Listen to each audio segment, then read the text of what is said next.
So I'm Bill Billman. I'm a PhD student here, and we appreciate you guys coming. So basically, a couple things. We'll go through some slides again as just a primer. And I don't know, I'm sure all of you guys are familiar, at least in name, with Lonnie Love. And I probably should have put Dr. Love up there because I just love that. I love that name, Dr. Love, at Oak Ridge. So I reached out to Lonnie. He sent me some 60, 70 slides, this huge deck, and I pulled some information. So this is a bit resource rich. I joke that Lonnie is a very typical engineer. I mean, he loves data, and so when you have that conversation, he's very passionate, very intense. But not necessarily a marketeer. So he had all these visuals on his slides and all these numbers and graphs and so forth. So at least this is a tribute to him. But starting off from the beginning, we're looking at large-scale additive machines, polymer-based, and then kind of in the way that he breaks it out, there's 4 areas. Of course, we're only going to talk about machines in this room, but the materials is kind of the precursor to this whole process. The pre-processing, the post-processing, and then this whole post-processing from a cost standpoint, and just to put some numbers around it and kind of look a little bit more at the ecosystem. But materials, according to Dr. Love, the machines, the materials that they use, cost per kilogram is on the order of $100 to $200 a kilogram, which is not cheap, by the way. The material cost, there's a volume calculation that gives you kind of a rate. And then this pre-processing cost, the operator, the setup time. The setup time includes the slicing software, machine prep, and so forth. Then the third category is the actual processing of the part itself. It's an interesting data point you guys are probably at least all familiar with, or mostly familiar with. The machines aren't particularly cheap, and that was one of the comments that was made towards the end of the meeting. It so happened that we had Cincinnati in the room, so I'm sure he has his own position. But it's a point well made. You know, it's kind of the field of genes that it's hard to justify this huge capital investment and development cost when the market's small. But is the market small because we don't have the machines and the price point is too high? So, you know, how tenable is that? But you know, operating time on the order of 5,000 hours per year, and then this typical operator hourly rate of about $250 a year. So the price point, CNC manufacturing, which I'm more familiar with, is on the order of 150 to 200. So this is higher, but it's not an order of magnitude higher, so it's not inordinate. And then this whole post-processing cost, and part cleanup, machining, heat treatment. So on the right is the ecosystem. And I think what's interesting about this is here we are 5 years hence after the first BAM machine was introduced down at Oak Ridge National Lab as part of an experiment with Lonnie Love's group, and now we've got this genesis of a whole new system here with research institutions, which are in the red. We're there in the center of Indiana. The production facility are blue, service bureaus, which are green. You know, that helps us grow the market. Those are the parts makers. There's only at least one now out in Akron, and there you are. Thank you. And I'm sure there'll be more that come online. That's very prominent in the area of metals, additive manufacturing, and polymers for the small machines. And then the material suppliers and the equipment manufacturers. So the next slide just kind of level set the very fundamental process, but you can break it down into printing the part and machine it to dimension, and then there's the finished coating, and that plays an important role that may or may not be introduced depending on the material and the end application. So if you look at the basic constituents of the machine itself, it kind of breaks down to 4 items. First, the frame. You either have a gantry, these large systems are all gantry systems, or a pellet-driven system. Then you have the motion control system, which typically is either linear motors or ball screw actuated. And then kind of Professor Pipes alluded to this earlier in the day, really this black art, the extruder system, the technology, which subdivides in the injection screw, in some cases the mount pump, which can play a very important role in metering the material and maintaining that temperature and that thickness, that bead, and the nozzle itself. And then we talked a little bit about the difference between filament and pellet. We'll talk about that here in the subsequent slides. And then, of course, the software. And the software plays a very, very important role, clearly, for the motion control as well as the extrusion control. So I'll pause here to see if anybody has any questions or comments. And then we're going to have a quiz here in about 3 minutes, so I hope you guys are paying attention. Very good. Okay. So then, if we go on to kind of looking at the process as a whole, obviously we talked about it in great detail, and I think this is what we do extremely well here in the laboratory, is we understand the thermodynamics, the modeling, the physics behind the process. But it's a very, very sophisticated heat transfer problem that you're solving, and really the cooling rates are what determines the speed for each layer. We talked about why cooling is important, because it informs the crystalline structure, and that dictates the mechanical properties. So the target temperature, there's this window for layering. Of course, if it's too hot, you have an unstable melt bead. If it's too cool, black adhesion, and that can be catastrophic, of course, because that leads to part failure and delamination. So the EDAM extruder screws, it's interesting because these are actually, typical extruders are more or less a static process, but now that extruder's moving, you have an acceleration and a deceleration, and so you have to have a dynamic controller for the extruder. So this is a non-steady state process. Since we moved from filament, we had a bit of a discussion around that, but we've since moved on from filament now. The systems that we're going to talk about, they're all pellet-based systems, and this pellet is one of those paradigms that becomes an enabler now. All of a sudden, we're talking about 50 times the cost savings in terms of material cost, according to Lonnie Love's presentation, and then deposition rates on the order of 10x. You can see typical layer dimensions, and then the tooling applications, or the applications are mainly around tooling at this point, but kind of it's aspirational. What we would eventually like to get to are serialized production parts. But really right now, the two main foci are master patterns for this composite tooling, and then layup for these short run composites, so in and out of autoclave. And then down towards the bottom, just a little asterisk with regards to we adulterate the polymer, of course, with some type of fiber, either carbon fiber or glass fiber, and it lowers the coefficient of thermal expansion, it adds to stiffness, and ultimately helps to reduce and minimize warpage. So then the next isn't necessarily meant to be an advertisement for any of these companies, but the four main players in the space, there's two newcomers and there's two established players. The first one was back in 2014. It was created, that was signed with Lonnie Love's group down at Oak Ridge National Labs, and that's known as the BAND. Cincinnati modified an existing lazy cutter machine. They put an extruder head on there, and through several revolutions, tried to come up with production parts, and I think we're fairly successful over the course of several years. Deposition rates on the order of, at a maximum, 80 pounds per hour. Some of the features that they offer is the heated bed. That came up during our discussion, by the way. One of the limiters is that sweep pattern, and the material starts to cool down. So how can you maintain that? Do you have multiple heads? What's the best approach? So again, think about this discussion in terms of the features of the equipment, the machine itself. How do you enable this technology to be able to have that transformation step change going forward?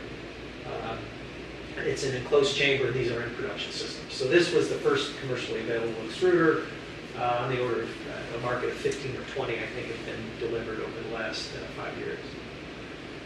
So then this is a strong oncomer. It's a company in the south part of the state here in Indiana. It's called LSAM. Each time it gets a little bit better and more sensational, so I'm ready for this 5th generation machine here. But the LSAM RCL additive manufacturing, you can see the dimensions. The rate of deposition is much higher, on the order of 200 pounds per hour. And some of the distinguishing features are the melt pump and the compression roller. Instead of the tamper, the compression roller is, from what I've gathered in my fact finding, has really been a pretty significant introduction to the machine. This is in production, by the way, strong oncomer. And then these are the incumbents. Now we're talking about the people who are moving into this space. And there's two notable companies. There's a third one that I chose not to include, which is Cosine, which makes smaller machines. But if we look at just the larger machines here, this is DMS. So basically, it's a company in Colorado Springs. They've since delivered these smaller machines on the order of 5x5x4, but what they endeavor to do is build this much larger machine. And they call it the DMS 3D hybrid, not nearly as attractive as the other two machines, so I'm less inclined to buy it, I think, just by virtue of the name. But it also features a heated chamber. They set on the order of about 150 Celsius, so it's fairly hot, and obviously the higher the temperature, the more diversified the material selection. That's one of the differentiators according to this company, and it's in the process of being developed. They were at IMTS this last week, if any of you were there, to showcase their technology, as well as this last company, Ingersoll. So Ingersoll had a demonstrator at IMTS as well. Composites World covered their story. It's an interesting read, but if you look at, as Professor Pipes explained, there's something very unique about this photograph, and it's the little fellow in that, and that's not a Lego. That's not a Lego man. I mean, that is a real guy. So you can see the scale of this machine. It's absolutely astronomical. So they're talking about deposition rates on the order of 5x. So this is phenomenal. So you're talking about now this gets exciting because we're dealing with the WAM machine. So the wide and high additive manufacturing. You can see the dimensions and the rate of deposition on the order of 1,000 pounds per hour. Could be highly aspirational. It's still in development. And one of the distinguishing features is the fact that this is a modular system. And they said, according to their literature, this could be easily customized. So the last slide here just concludes, really. Of course, I think we all know what the future aspirations are, and they really increase the quality and the speed and the rate. So you look at the printer volumes, we're trying to increase the printer volumes, we're trying to increase the level of sophistication, the degrees of freedom, where we're actually printing at right angles in some cases, using robotic arms, more sophisticated software for in-process control, speed, accuracy, build, and then stronger materials. And one of the points that came up, or that we underscored and kind of fleshed out, was this whole idea of continuous fiber. If it makes sense, what does it take to get there? But in the end, really, I think at least according to some, the goal is the transition from tooling to serialized production parts. And so that could be a brainstorm in itself. You know, what markets would be opened if we had this technology such that it was very economic, to where we could have these very tough, lightweight structures. You know, that could be a whole new paradigm. So with that, I kind of open up the floor. This is meant to be a discussion. We have a scribe here, so we're going to take some notes, and then what we'd like to do is feed this back to you after the conference to talk about some of the key takeaways and ahas. So does anybody have any questions or comments just based on the presentation? And if not, we're all going to take a break and get some coffee and come back and all that stuff. Any thoughts? So the focus for you today is only on big machines, not like the normal Stratasys and other machines. Because it's a completely different focus is on the Stratasys and the carbons or the Mark Forge. They're already doing continuous fiber, and that that's creating. Some disagree with that. They do it, but they don't do it like it needs to be done. Okay. It's going to be useful. My opinion. Yes. Sorry for the editorial. But I think, Roger, the comment, extrusion deposition was in the title of what we're trying to talk about, which is a narrow subset. So you've got an extruder in the system, you're pumping highly filled polymer thermoplastics through the system, and you're depositing them, and you're building a structure with that. So for whatever reason, I think we'll all understand this better as time goes on. The ability to make something really big has been the first low-hanging fruit. No, the question, the main idea behind this question is how open and how close are these machines, you know? How much you know about them, how much you know the temperature, the loading condition, and so on, to be able to understand them, because some other machines, like if you think of Stratasys, is completely closed, so you don't know, you cannot act on anything. So for me, it's not the size of the machine, you know, it's an important topic, but it's also how Open open, architecture. how open they are. Yeah, and I know the metals world better. There's the leader in that space is EOS. EOS is a very Yeah. close system. So concept laser is the other extreme. It's the difference between Apple and Microsoft product. So I guess to summarize, Roger, what you're saying is you think that it's what's inhibiting the technology is the business case. It's the Not way that necessarily, they're but, you know, design their system and whether or not it's open or closed architecture. You know, if you want to develop tools to allow you to design for production, to design additive manufacturing part for production, you need to develop a digital twin of the machine because there's a connection between the material, the printing, and the part performance at the end of the day. So the idea is for this, how much we know about them, how much we know about all the conditions that they are printing in. It's an important topic to keep in mind.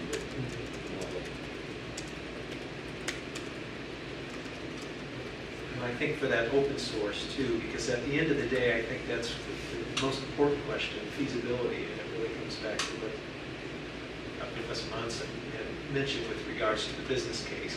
Can you see an ROI? Because if you can't justify your investment, then you won't invest. Your money will go elsewhere.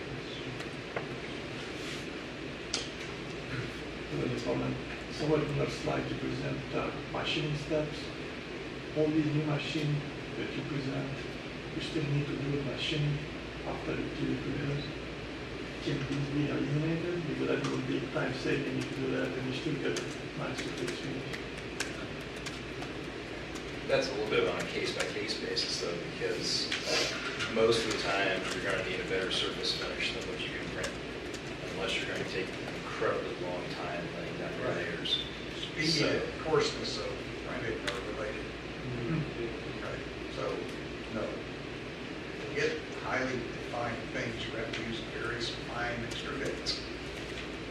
Slow. Would that give you a better, say, material properties at the end if you print slower? No.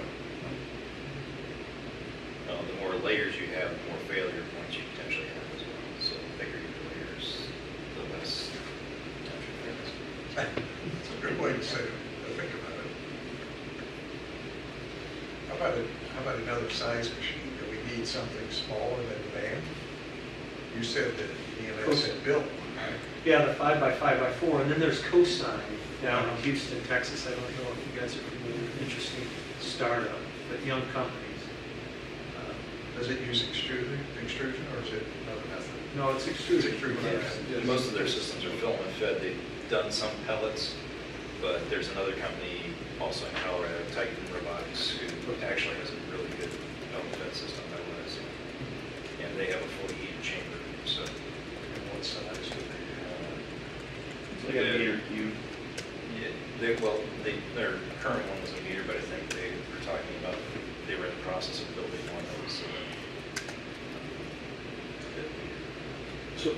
So a question out of more ignorance and curiosity than anything else is, there's so many things in extrusion that are common knowledge, just plain extrusion. If you're making a profile, a sheet, a film, right?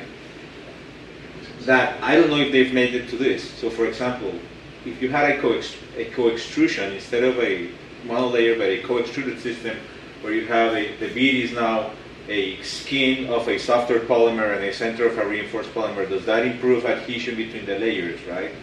That's one thing I'm thinking. The other one is, if instead of using a single screw extruder, you use a compounder, and now you can do a gradient of filler levels or filler structure. As you get to a corner, for example, you take away some of the fiber to make it more isotropic as you turn all those things. I don't know if companies are doing this, but it seems to me that that's like a huge untapped technology side that Has been patented.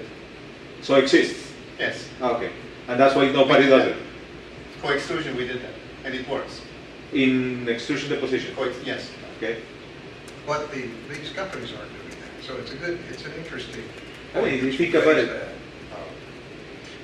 You have a good point. I think there is a material ignorance. The interdiffusion issue is still a critical problem for the Sure. 3D printing, and co-extrusion is one way to solve it. Sure. When you're dealing with the large filler systems, you still are going to have a resin-rich interfaces. So what does that mean in terms of composite? That's an interesting question, Uh-huh. mechanical properties. But you still have these other things that I heard was fascinating, the continuous fiber deposition, together with the co-extrusion, would be an interesting Sure. angle. What markets do you think that would open up if you did that? What? Continuous? Continuous fiber co-extrusion? All of them. Right, I the mean, because- thing that comes to High-end me is, composite market. yeah, I think it's a I'm high-end. thinking, I think large scale and lightweight and strong, I think. Yeah, I mean, I'm thinking about the Winter glass was- fiber, whole chop fibers, how they evolved is that they started with the short chop fibers introduced into the polymers through twin screw. Then they ended up with the long chop fibers, which is an inch or inch and a half long, to improve the, the length, the strength ratio. Obviously, continuous is better in many cases, but I think in mission critical applications, continuous is certainly is.